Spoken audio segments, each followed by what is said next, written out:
Hello and welcome to True Guidance Tarot. I'm Adriana Teodoro-Dier. I'm a spiritual medium and intuitive reader with a message for Aries. So what I do with these messages is I channel information from my guides to ask for the energy that's around you this week. And then I also ask for advice for you on how to best navigate this in the most spiritual way possible. So let's get started. This is an important reading. I've started this video twice already, and it's because I wasn't quite on the right track. So now I'm on the right track. We're going to get this for you. 9 of Swords is the energy around you this week.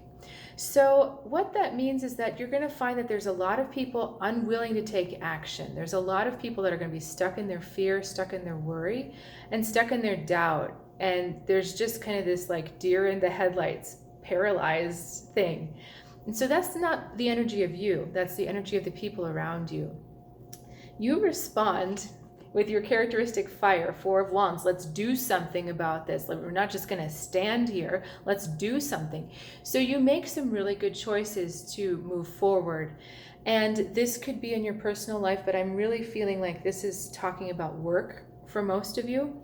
So this is like you make some progress, you see some good results, and you're like, yay, and you're celebrating because you were the brave enough one to take action. However, this is cautionary because the work's not done yet. We're only at 4. The card system goes to number 10, meaning fullness or completion. We're only at 4, so we're not even quite halfway there. So before getting too cocky, that's what we've got here. We've got the 2 of Swords. We've got, 2 of Wands going into the Fool, but meeting that wisdom of the King of Swords. So let me back up for a second. The cautionary with this card is that yes, you have cause to celebrate, but the work's not done. And the cautionary with this card is look to the future. You're in a good position because of the work that you've done and because of the timing of everything, but it's very possible to get cocky and overconfident. And I believe that's what you're going to have the tendency to want to do. It's almost like, I know you go on your intuition, I know you go on your gut feelings, but that's maybe not the best thing this week.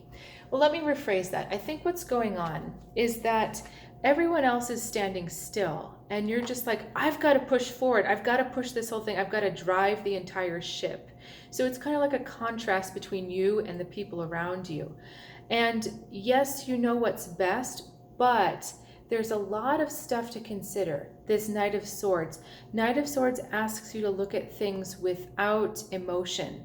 So to look at things with the facts of black and white, to strategize, to really look to the future and make a plan. Don't just rush in and do it because you think you've got to do something now because everyone else is not doing anything. That's the combination of the Fool and the 2 of Wands. You're like, well, no one else is doing anything. I know the right way forward. This is what we're doing. And you jump right in. But the problem is that that's a little bit premature. We need to have a little bit more grounded wisdom going on here. You see he's sitting on the ground. And really an awareness of what is in front of your face, but what is behind the scenes. What is really obvious to you, but what is not so obvious. Either what's going on kind of in the dark. Do you know what I mean? I'm not talking like conspiracy or people plotting against you, but things that are not so obvious. Like if we make this choice, then what are the long-term ramifications of this choice?